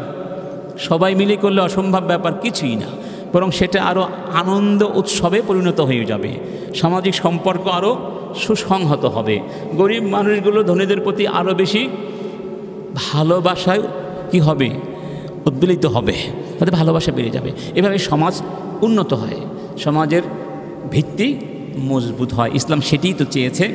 এজন্য আল্লাহ পাক বলছেন, ওয়া তাআওয়ানু আলাল বিররি ওয়াত তাকওয়া, তোমরা একজন আর একজনকে ভালো কাজে কি করো, তাকওয়ার কাজে সহযোগিতা করো। এই সহযোগিতার বন্ধন সুদ মুক্ত সমাজ গড়ার জন্য অনেক বড় একটা উপাদান। আর ইসলামে খাবার দেওয়া, সাহায্য করা, দান খয়রাত করার তো অসংখ্য হাদিস আছে, এগুলো আমরা আগে আলোচনা করেছি, আপনারাও জানেন। এতক্ষণ ধরে যে বিকল্পগুলো বলা হলো, বলতে পারেন এগুলো তো তাদের জন্য বিকল্প যারা ঋণ নেয় সুদে তাদের অভাব মোচন করার জন্যে, ঘরে খাবার নেই, কাপড় নেই পরার, তাদের জন্যে। কিন্তু যারা বড় বড় ফ্যাক্টরি, বিশাল বিশাল ব্যবসা বাণিজ্য করবে, তাদের জন্য বিকল্প কি, ঠিক না? হ্যাঁ, তাদের জন্য বিকল্প আছে ইনশাআল্লাহ। সংক্ষেপে বলবো, যদি সময় আমাদের কি কভার করবে কিনা জানি না, আজকে মনে হয় কভার করবে না। তাদের জন্য বিকল্প হচ্ছে ইসলামিক ব্যাংকগুলো যেই পদ্ধতি ফলো করে ইনভেস্ট করে।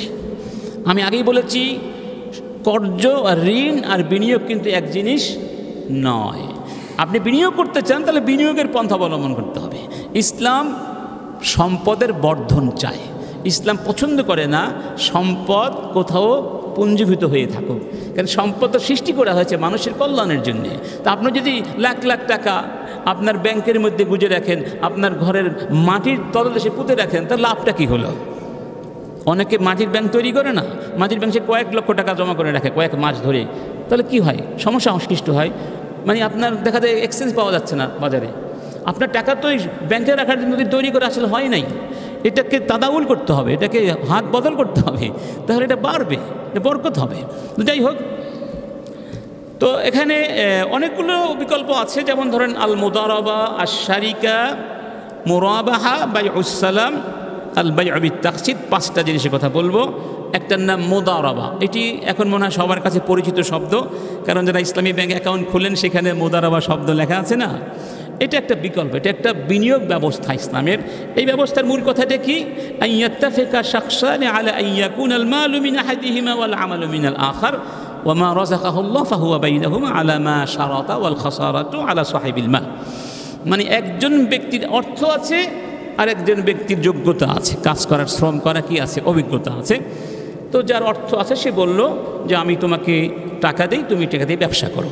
একজন টাকা দেবে আর একজন টাকা দিয়ে ব্যবসা করবে, এবং যদি লাভ হয় আমরা এই লাভ থেকে এই হারে আমরা নেব, তুমি 50 আমি 50, অথবা তুমি 20 আমি 80, তাদের চুক্তি মোতাবেক হতে পারে। প্রফিট থেকে, মূল টাকা থেকে না, মূল টাকা কিন্তু মালিকেরই থেকে যাবে। এবং যদি কোনো কারণে ব্যবসায় তোমার মূল টাকায় ক্ষতি হয়ে যায়, তাহলে ক্ষতিটা বহন করবে কে? টাকার মালিক। এটা হলো তার। আর যিনি ব্যবসা করেছেন তার ক্ষতি হলো, সময় দিয়েছেন, শ্রম দিয়েছেন, তারও কিন্তু ক্ষতি আছে, তার ক্ষতিটা অন্যরকম। এটাকে বলা হয় মুদারাবা। এই মুদারাবা সিস্টেম কিন্তু রাসূলের যুগে ছিল, সাহাবীরা এইভাবে ব্যবসা করতেন।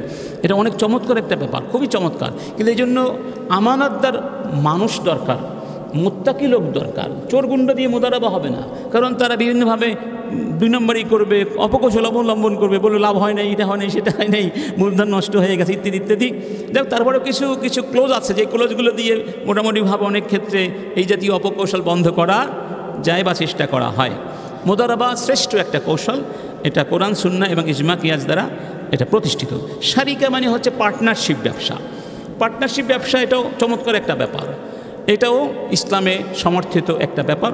সুদের সাথে কোনো সম্পর্ক থাকতে পারবে, সে ব্যাপার অনেকগুলো পদ্ধতি আছে। যেমন আনান, এটা শারিকাতুল, এটাকে বলে শারিকা।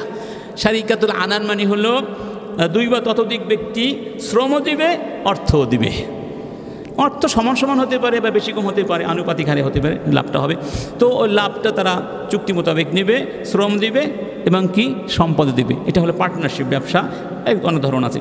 আরেকটা হলো উজু, শারিকাতুল উজু। এখানে কোনো মূলধন থাকে না, এটা হচ্ছে সম্পূর্ণ ফেস ভ্যালু দিয়ে কাজ করা।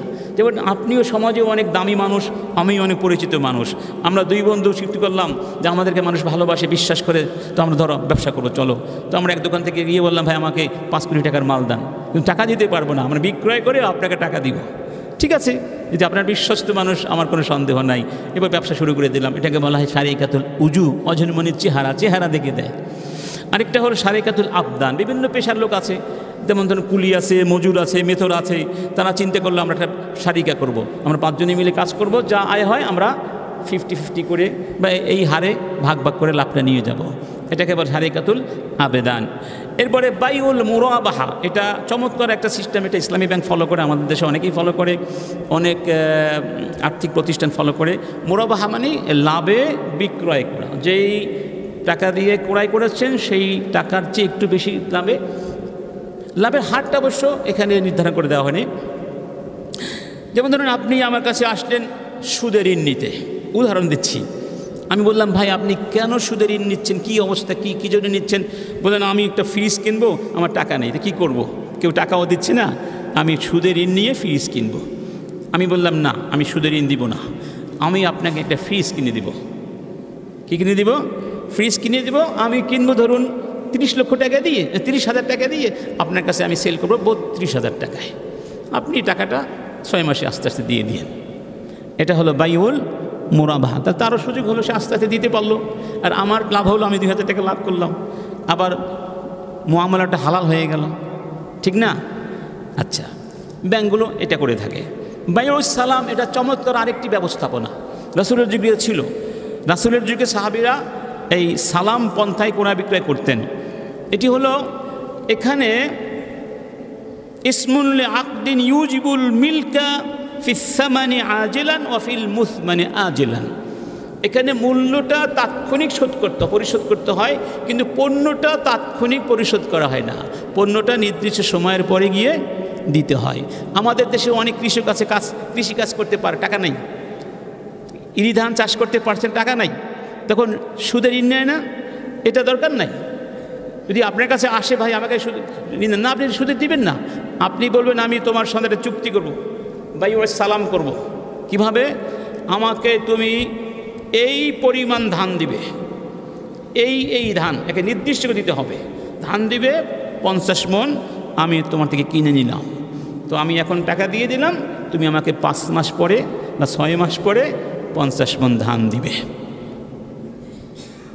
এখানে মূল্য কিন্তু তাৎক্ষণিক দিয়ে দেওয়া হচ্ছে, আর পণ্যটা পরে নিচ্ছে। এটাকে বলে বাইউল সালাম। এই বাইউল সালামের শর্ত হলো, 1 নম্বর, সুনির্দিষ্ট করে দিতে হবে পণ্যটা। গাড়ি হতে পারে, কোন ডিজাইনের গাড়ি, কোন কোম্পানির গাড়ি, একে স্পষ্ট বলতে হবে। 2 নম্বর হচ্ছে সময় নির্ধারণ করতে হবে, কতদিন পরে। 3 নম্বর, ওই পণ্যটি হস্তান্তরযোগ্য হতে হবে। 4 নম্বর, যিনি টাকাটা নিয়েছেন অর্থাৎ এখানে যিনি বিক্রেতা, তার মনে রাখতে হবে এটা তার জিম্মায় ঋণ হিসাবে আছে।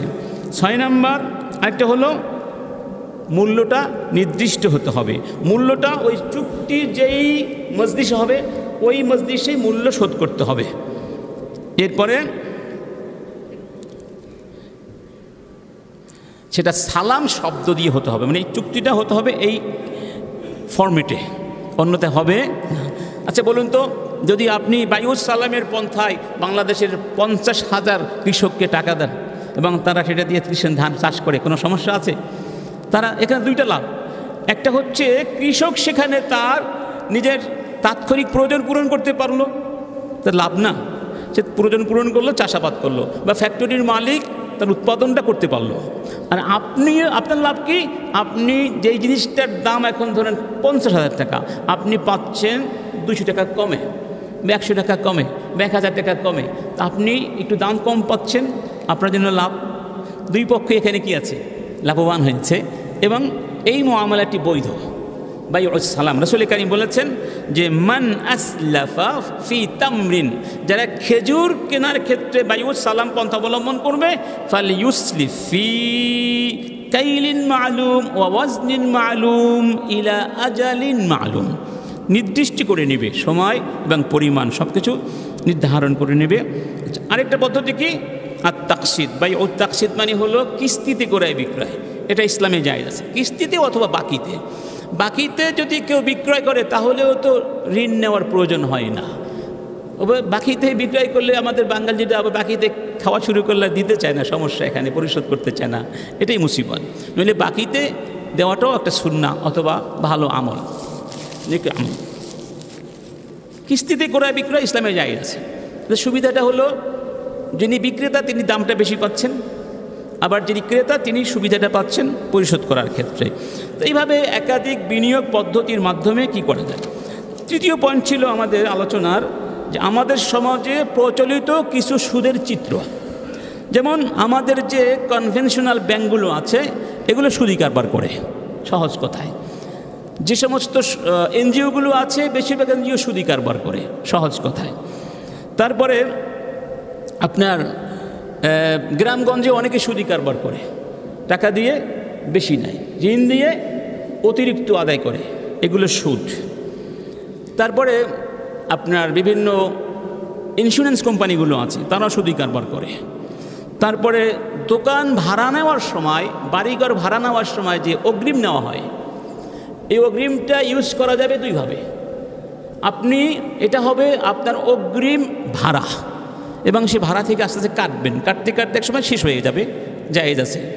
অথবা ভাড়া থেকে না কেটে এটা আমানত হিসেবে রাখতে পারেন, যদি কোনো ক্ষয়ক্ষতি হয়ে যায় ক্ষতিপূরণ নিতে পারেন, অন্যথায় টাকাটা তাকে ফেরত দিয়ে দিতে হবে। এই 2 অবস্থার বাইরে কোনো অবস্থা। কিন্তু অনেকে দেখা যায়, আমাকে এক ব্যক্তি প্রশ্ন করেছেন যে দোকানের মালিক কয়েক লক্ষ টাকা তার থেকে অগ্রিম নিয়েছেন, বলেছেন আপনি এখন দোকানটা ইউজ করেন, ভাড়াটা রাখতে দিতে হবে না, আপনি ইউজ করতে থাকেন এবং আমি আপনার টাকাটা ব্যবহার করব এবং টাকাটা এক সময় আপনাকে দিয়ে দিব, দোকানটা নিয়ে নিব। এটা সুদ। এটা কি? কারণ এটা হলো ঋণ, এটা ঋণ হয়ে যাবে। ওই টাকাটা কিন্তু আমানত, ওই টাকাটা আপনি আপনার স্বার্থে ব্যবহার করতে পারবেন না, করলে সেটা ঋণ হয়ে যাবে, কর্জ হয়ে যাবে। কিন্তু আসল চুক্তি ছিল কি? ইজারা। ইজারার মধ্যে ঢুকে গেল ঋণ, এটা জায়েজ নাই। কি নাই? জায়েজ নাই, খেয়াল রাখতে হবে। তারপর আরেকটা সুদ হচ্ছে হাদিয়াতুল মুক্তারিদ। অনেক সময় দেখা যায় ঋণ নেয়ার পরে ঋণদাতাকে অনেকে হাদিয়া দেয়, বিভিন্ন সুযোগ সুবিধা দেয়, এটা সুদ। যদি আগে থেকে 2 ব্যক্তির মধ্যে হাদিয়া বা গিফটের আদান প্রদানের প্রচলন না থাকে, শুধু ঋণ নেওয়ার পরে ঋণ গ্রহীতা বারবার ঘন ঘন কলম দেয়, এটা দেয় সেটা দেয়, হাদিয়া দেয়, দেয় না, এগুলো কিন্তু সুদ বলা হয়েছে, সুদ বলা হয়েছে। তারপরে বন্ধক, আমাদের সমাজে বন্ধকের সিস্টেম আছে, জমি বন্ধক দেওয়ার সিস্টেম আছে, আছে না? গ্রামে গঞ্জে গরিব মানুষেরা জমি বন্ধক দিয়ে ধনীদের থেকে টাকা নিয়ে নেয়, আর ধনী ওই বন্ধকে জমি ইচ্ছে মতো খেতে থাকে 10 বছর 20 বছর। যখন ওই ঋণগ্রস্ত ব্যক্তি ঋণ আদায় করতে পারে তখন জমিটা ফেরত দিয়ে দেয়। এটা হারাম, হারাম, হারাম। সুদ কারণ বন্ধক শুধুমাত্র আপনার ঋণের গ্যারান্টি। আপনি জমির দলিলপত্র রাখতে পারবেন, যাতে করে নির্দিষ্ট সময়ে ঋণ আদায় করতে না পারলে আপনি প্রয়োজনীয় জমিনটা বিক্রয় করে আপনার ঋণটা শোধ করতে পারেন, ঋণটা আদায় করতে পারেন। এই জন্য অন্য কোনো কারণে না। কিন্তু আপনি টাকা দিয়ে আপনি তো কেন রাসূল কারীম বলেছেন কুল্লু কারদিন জাররা মানফাআ ফাহুয়া রিবা। সহজ কথা, নীতি, যে কোনো ঋণ অতিরিক্ত সুবিধা আদায় করে সেটাই রিবা। এখানে আপনি ঋণ দিয়েছিলেন, আবার ঋণ ফেরত নিচ্ছেন, তাহলে আপনি 10 বছর জমিটা খেলেন কোন যুক্তিতে? এটা হচ্ছে অতিরিক্ত সুবিধা, এটা হারাম। এটা কি হারাম? এটা গ্রামে গঞ্জে ছড়িয়ে পড়েছে, এটা করা যাবে না। এবার আসুন, মধ্যস্বত্বভোগী কিছু আছে। রাসূল কারীম বলেছেন মানিশতারা তুআমান ফালা ইয়াবিউ হাত্তা ইস্তাওফিয়াহু ওয়া ইয়াকবিদা। যারা খাবার পণ্য ক্রয় করবে, যতক্ষণ পর্যন্ত সেই পণ্য ক্রেতা হস্তান্তর না করবে, গ্রহণ না করবে, তার কবজায় না আনবে, ততক্ষণ সেটা বিক্রয় করতে পারবে না। খাতুনগঞ্জে দেখা যায় একটা পণ্য 20 বার বিক্রয় হয়েছে, কিন্তু পণ্য এখনও ওই আগের জায়গায় আছে। যদি এই হাদিসটা মানা হতো যে ক্রেতা যতক্ষণ পণ্য তার গুদামে না আনবে ততক্ষণ সে বিক্রয় করতে পারবে না, তাহলে দাম এত বাড়তে পারতো না। আর এখন তো এক কলেই 10 লক্ষ টাকা বেড়ে গেল, আর এক কলে আরও 10 লক্ষ টাকা বেড়ে গেল। ফলটা কি হলো? ক্রয় ক্ষমতা, আমাদের ক্রয় ক্ষমতা কমে গেল। অথচ হাদিস বলছে এটা। অর্থাৎ মধ্যস্বত্বভোগী যারা হচ্ছেন তাদের সতর্ক হওয়া দরকার। তারপরে যারা না বুঝে অথবা শয়তানের ধোকায় পড়ে অথবা দুনিয়ার মোহে পড়ে সুদী ব্যাংকে টাকা রেখেছি, এখন আল্লাহ পাক হেদায়াত দান করেছে, তাওবা করেছি না, আর সুদ খাবো না, কিন্তু আপনার তো অনেক সুদ ওখানে জমা হয়ে আছে, এখন কি করবেন? সেগুলো ফেলে দিয়ে আসবেন না নিয়ে আসবেন? এক্ষেত্রে ওলামায়ে কেরাম বলেছেন আপনার যেই পরিমাণ ওখানে সুদ জমা হয়েছে মূল টাকার সাথে, মূল টাকা তো আনবেনই, ওই সুদটাও তুলে আনবেন। কারণ সুদ ওখানে রেখে আসলে ওরা এই টাকা তো আরও কী করবে? সার্কেলিং করবে, আর সুদী কারবার বাড়তে থাকবে, গুনাহ আপনার হতে থাকবে। আপনি ওই টাকাটা এনে জনকল্যাণমূলক কাজে ব্যয় করবেন, সাওয়াবের নিয়াত ছাড়া। এমন কাজে ব্যয় করবেন না যেই কাজের ফায়দা সরাসরি শুধু আপনার দিকে আসবে। যেমন ধরেন আপনার বাড়ির সামনে রাস্তা নাই, রাস্তা করলেন, এটা আপনার জন্য করেছেন। আর যদি কমন রাস্তা করেন পাবলিক প্লেসে, সবাই এখানে হাঁটে, তাহলে অসুবিধা নেই। রাস্তা করতে পারেন, ব্রিজ করতে পারেন, হাসপাতাল করতে পারেন, বাথরুম করতে পারেন, কোনো সমস্যা। এভাবে সুদ থেকে মুক্ত হতে হবে। সরকারি যে বন্ডস, সঞ্চয়পত্র যেগুলো সুদের ভিত্তিতে হচ্ছে, এগুলো বর্জন করতে হবে। এবং শেয়ার কারবার যারা করেন, সব কোম্পানির তো আর সুদভিত্তিক কোম্পানি তো বেশি, তো সুদভিত্তিক কোম্পানির শেয়ার কি হবে? হালাল হবে না হারাম হবে? হারাম হবে। এহেদারু। এরপর অনেক ভাই যারা রিটায়ারমেন্টে গিয়েছেন, অনেক টাকা পেয়েছেন, দেখা যায় যে এই টাকা সুদী ব্যাংকে রেখে মাসে মাসে টাকা আসে, আর আপনি সেই টাকা দিয়ে আনন্দে জীবনযাপন করছেন। আচ্ছা, এটা হারাম। কি করতে হবে? আপনি একেবারে তো নাই, মানে সুদী ব্যাংকের থেকে উঠিয়ে, যদি মনে করেন যে এখানে ইসলামী ব্যাংক আছে যারা সুদী কারবার সরাসরি করতে পারে না, কারণ ইসলামী ব্যাংকের সব কিছু আলাদা সিস্টেম, তাহলে আপনি সেখানে রাখেন, অথবা আপনি কোনো বিনিয়োগ করেন। কিন্তু আপনি এখন চিন্তা করেন, আপনি তো শেষ জীবনের বেলাভূমিতে এসে দাঁড়িয়েছেন, আর কয়দিন বাঁচবেন? আপনি তো রিটায়ারমেন্ট করেছেন, আপনার বাঁচার এখন বেশি দিন সুযোগও নাই, আপনি শেষ বয়সে এসে সুদ খেয়ে মরবেন। এটা আসলে মনে হয় কোনো বিবেকমান মানুষ করে না, আলহামদুলিল্লাহ। অনেকেই হয়তো করে না, 2-1 হয়তো করতে পারে। আরেকটা হলো একরামিয়া, বকশিস। বিভিন্ন দোকানে গেলে কি দিতে হয়? হোটেলে গেলে বকশিস দিতে হয় না? এটা হালাল নাকি হারাম? বকশিস হালাল না হারাম? রাসূল কারীম এক সাহাবীকে পাঠিয়েছিলেন জাকাতের মাল উত্তোলন করতে। তিনি এসে 2 ভাগে ভাগ করলেন সম্পদকে, বললেন এগুলো জাকাতের, এগুলো আমার, মানুষ আমাকে বকশিস দিয়েছে। রাসূল কারীম বললেন যদি বকশিস হয়ে থাকে আর তুমি সত্যবাদী হয়ে থাকো, যাও দেখি তোমার বাবা মায়ের ঘরে গিয়ে ঘুমিয়ে থাকো, দেখি তোমার ঘরে বকশিস আসে কি না। আসবে না। এগুলো কেন দেওয়া হয়েছে? কারণ তোমাকে দায়িত্ব দেওয়া হয়েছে। তো যেই ব্যক্তিকে বকশিস দিচ্ছেন, ওই ব্যক্তি যদি ওখানে চাকরি না করতো, তাহলে কি বকশিসটা পেত? ঘরে বসে থাকলে। এজন্য বকশিস প্রথমত হারাম। হালাল হয় একটা অবস্থায়, যদি তার মালিক অনুমতি দেয় যে ঠিক আছে, তুমি বকশিস নিতে পারো, আমার কোনো আপত্তি। কারণ সে তো টাকা বেতন নিচ্ছে, মালিকের বেতন নিচ্ছে চুক্তিবদ্ধ হয়ে, এবং সেখানে বকশিসের কোনো কি ছিল না, ক্লোজ নাই। তাহলে যে মালিককে ধোঁকাবাজি দিয়ে মালিককে না জানিয়ে নেওয়াটা হারাম হবে, আর মালিক অনুমতি দিলে উলামায়ে কেরাম বলছেন নিতে পারবে। আচ্ছা, শেষ পর্যায়ে একেবারে এখন আমরা এতদিন আলোচনা করলাম সুদ নিয়ে, সুদের বিভিন্ন বিষয় নিয়ে কিছু প্রস্তাবনা আপনাদের সামনে পেশ করব। 1 নম্বর, সুদ থেকে বাঁচার জন্য আমরা কিছু প্রস্তাবনা পেশ করছি। 1 নম্বর কি, কর্জে হাসানা প্রজেক্ট স্থাপন করা। আলহামদুলিল্লাহ বাংলাদেশে সম্প্রতি বেশ কিছু যুবক কর্জে হাসানার প্রজেক্ট হাতে নিয়েছে এবং তারা ভালো ফলাফল পাচ্ছে। তো আমি আমাদের কলিজার টুকরা ভাই মানে হাজী সাহেবকে বলবো, জসিম ভাইকে বলবো, আবার যারা আর এখানে ধনীরা আছেন, আপনারা মিলে সবাই মিলে ব্যাপকভাবে প্রজেক্ট হাতে নিতে পারেন। আপনার এলাকায় যারা গরিব আছে তারা তো আপনার কাছে সাহায্যের জন্য আসে না, দিনের জন্য আসে, কর্জে হাসানা দিতে পারেন। কর্জে হাসানা এটা একটা ফান্ড থাকবে, এই ফান্ড থেকে সবাইকে কর্জে হাসানা দিতে পারলে বা প্রতিষ্ঠান হিসাবে প্রাতিষ্ঠানিক রূপ দিতে পারলে বেশি ভালো হয়। তাহলে এগুলোর মানে নষ্ট হওয়ার সম্ভাবনা 100% হয়তো আপনার আদায় হবে না, 50% আদায় হলেও তো যথেষ্ট আলহামদুলিল্লাহ। কাজটা হচ্ছে কার জন্য? কর্জে হাসানা প্রজেক্ট গ্রামে গ্রামে, শহরে শহরে, নগরীতে নগরীতে এখন প্রতিষ্ঠার সময়ের অনিবার্য দাবি হয়ে দাঁড়িয়েছে, যদি আমরা সুদ থেকে বাঁচতে চাই। 2 নম্বর, জাকাত প্রকল্প। জাকাত এভাবে লামসামভাবে না দিয়ে জাকাত একটা প্রকল্প থাকা উচিত, অর্থাৎ প্রত্যেক গ্রামের যারা ধনবান রয়েছেন, জাকাত দেওয়ার ক্ষমতা রয়েছে, তারা ইচ্ছে করলে একটা কি প্রকল্প করতে পারেন যে আমরা সবাই মিলে আমাদের এই এলাকায় কয়েকজন গরিব আছে, আমরা পরিকল্পিতভাবে তাদেরকে পুনর্বাসিত করব। এবং আপনারা ফেসবুকে দেখেছেন একজন আলেম একটা পরিকল্পনা নিয়েছেন, পুরো গ্রামে এখন আর গরিব নাই, জাকাত ব্যবস্থাপনার মাধ্যমে এভাবে পরিকল্পনা করা যেতে পারে। এবং আমাদের পাঠ্যপুস্তক থেকে সুদের অঙ্কগুলো উঠিয়ে দিতে হবে। কিভাবে? যেমন ধরুন আমরা অঙ্ক করেছি এত টাকা সুদের ঋণ দিলে এত হারে কি এত টাকা, মানে এই হারে সুদের ঋণ দিলে এত টাকা লাভ হয়। মানে আমাদেরকে সুদের অঙ্ক শেখানো হয়েছে, এটা ভালো জিনিস, সুদে লাভ হয়, এটা ইতিবাচক জিনিস, সুদ ছাড়া বাঁচা যায় না। যে কারণে আমরা সুদকে ঘৃণা করতে পারি নাই, সুদকে আমরা ভালোবেসে ফেলেছি অজান্তেই। ঠিক না বে ঠিক? এখানে লিখতে হবে এত টাকা সুদ নিলে এত টাকা ক্ষতি হয়, তাহলে এত টাকা সুদ নিলে কত টাকা ক্ষতি হয়, এভাবে নেতিবাচকভাবে সুদকে উপস্থাপন করতে হবে আমাদের পাঠ্যপুস্তকে। যদি আল্লাহর গজব থেকে বাঁচতে হয়, জাহান্নাম থেকে বাঁচতে হয়। তোমরা যারা পাঠ্যপুস্তক প্রণয়ন করছো, মনে রেখো, যদি তোমরা এই সুদ মুক্ত পাঠ্যপুস্তক প্রণয়ন না করো, আল্লাহর কাছে তোমাদেরকে জবাব দিতে হবে, গোটা জাতির পক্ষ থেকে তোমাদের শাস্তি মাথায় নিতে হবে।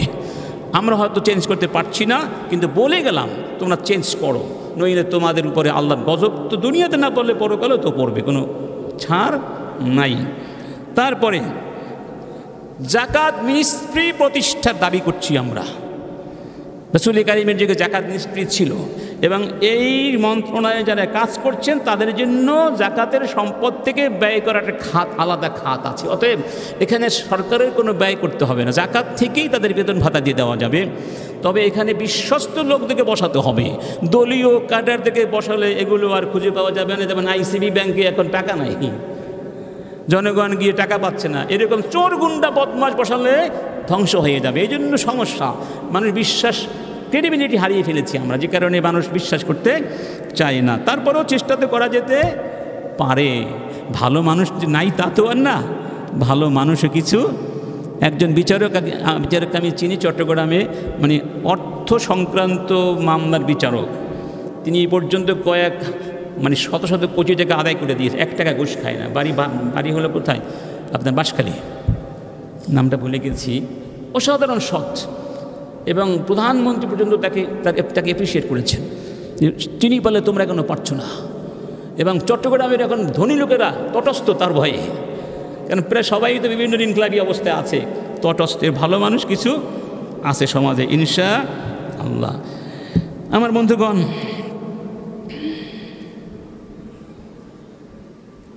যাই হোক, আমার মনে হয় এখানে শেষ করছি। আলহামদুলিল্লাহ, আজকে আমাদের এই বিষয়টি শেষ হয়ে গেল। সুদের প্রসঙ্গ আমরা 5 জুমা ধরে আলোচনা করলাম। সর্বশেষ কথা, যদি আল্লাহকে আমরা পেতে চাই, হালাল খেতে চাই, জান্নাতে যেতে চাই, চেষ্টা করতে হবে সর্বাত্মক শক্তি দিয়ে। যদি আপনি এর পরেও অক্ষম হয়ে যান তাহলে হয়তো আল্লাহ পাক মাফ করে দিতে পারেন, তখন একটা যুক্তি থাকবে, সুযোগ থাকবে। কিন্তু আমরা যদি চেষ্টাই না করি তাহলে আমরা সুযোগ।